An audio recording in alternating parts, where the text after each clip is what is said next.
Ay mga kasis, for today's audio, BS mo at duming Pagadian City ni Chris Iwakay, magkuha siya og driver's license kay karon uso kay dakop karon sa mga LTO and everything, daghang mga dakop karon sa mga karsada bisag asa pa ka moadto, bisag maadto galibunan dakpon ka ratch. So mga tumig Pagadian City karon ni Chris, and before that, mangnuak sa may erage kay motogs uyaak, mag-11 ron ok sa akong voice over aron makatubas mo na natch ratch. Bitaw kadaghan kay mag-request nako magtagalog daw ko mag-11 na nga sa oka kay yupa kay Tagalog yupa kay Bulaga H unsa na siya. So mao na guys, naabot na mi diri sa asa ni siya dapit kadum mo ani sa Pulacan di ay sa Pulacan. So padung na pagadian an ayon ingin ana ka bongga og kanindot ang dalan karon and kalami sa panahon, ang weather karon is very nindot kaayo. And finally naabot mi diri sa LTO Pagadian City kung asa magkuha si Chris og driver's license, mag-process siya sa iyang driver's license para iwas pukading, iwas sa mga dakop-dakop and everything and share lalo. And ayan, nagulat si Chris sa iyang turn diha kay kanang nag-process na siya sa iyang driver's license and everything. Mauna siya guys, mo na yung LTO Pagadian diha.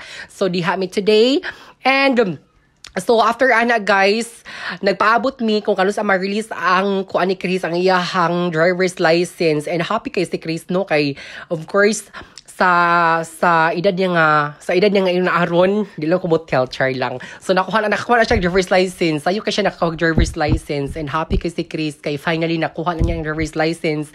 And after ana finally tarang mo na niya ang result guys, mo na ang driver's license ni Chris. Naahok na gyud niya ang driver's license, and lipay kay siya kay na siya driver's license. After ana guys kay nangadto mi og Pagadian City sa sentro guys, nangadto mi didto kay maadto sa ako dito, magpasyupa sa ako sa Epiderm. Init, grabe katini ang Pagadian karon, grabe katini jud tini uyaak. So naabot nami sa Epiderm kung asa ko magpasyupa sa Ox Ridge kay grabe na ka-haggard versus sa haggard na kaayo. O mao na ilang mga nurse diri, ang ilang mga staff diri sa Epiderm. So kamo mga sis, kung gusto mo magpagwapaan, hinna mo sa Epiderm Pagadian City kung asa pagwapahan jud maayo nila.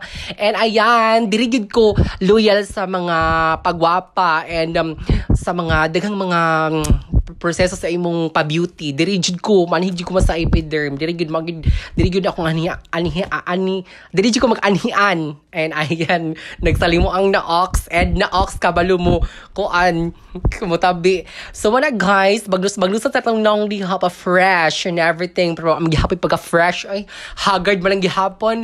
So mauna siya guys, ana ang first procedure o mawala siya guys magpagwapa sa tadiha. Uy kay dito magpahaggard yung saon na lang basta mag-cheat na sa ratch. Daghan ba yung mga sneaky karon. So kamo mga sis, kung gusto mong pagwapa, i-visit na ninyo ang Epiderm Pagadian City kay andam sa observation ninyo anytime anywhere. And ayan man ang machine nga gigamit karon pagpagwapa na ako. So mo na grabe ka-high-tech na. And kanang isa ka machine sa una mo na gamit na ako. Then karon na siya, mo na siya karon. And finally, nahuman naman ko diha, mga tumig Jollibee, kay mangnuak lagi kay mutogs na kay uyaak. Grabe na kamutogs, dabal na kay akong ulo sa kamutogs. Dayon, pag soda mo sa Jollibee, grabe makayong pila, daghan makayong pila. Oh, look at that. Pati daghan na, nangadto lang mi og food court dito sa Paganito sa Mabaw. Dito mi nangaon, kay diri kay luag kaayo, way daghang customer, way daghang kuskus balungos, unsa man siya Palawan. And hamugaway kaayo, so diri lang mi nang nuak ni Chris kay motog sa kay uyaa kay unsa nang orasa. So ayan, diri may nang nuak kay barato pa kayo ang mga palitunon diri, barato kay mga pagkaon diri, and busog pa jud kay ka, di ba? Salagang barato ra jud kayo ang ilang mga presyo diri. And finally, paghuman na mo diha nang ato mi og BE kung asa magpabugnaw sa mi dito ratch. Nagpabugnaw mi diha ni Chris kay ako siyang gipalitan og outfit. Palitan na to tong boyfriend kay basig biyaan ta. Saon jud? Palitan tong outfit atong boyfriend diha kay may na lang malipay siya o di ba? And again, ipa-counter ni mi sa mga napalit na ako ni Chris. So siya sa akong palitan karon unya ako inana ka pinanggan ako si Chris ha. ambot lang pinangga pa karon. Ambot ang ani sunod bulan, Ratch. Bitaw oy happy kay ko sa akong boyfriend baya. Nang tagaan to reward kay buutan man siya nato.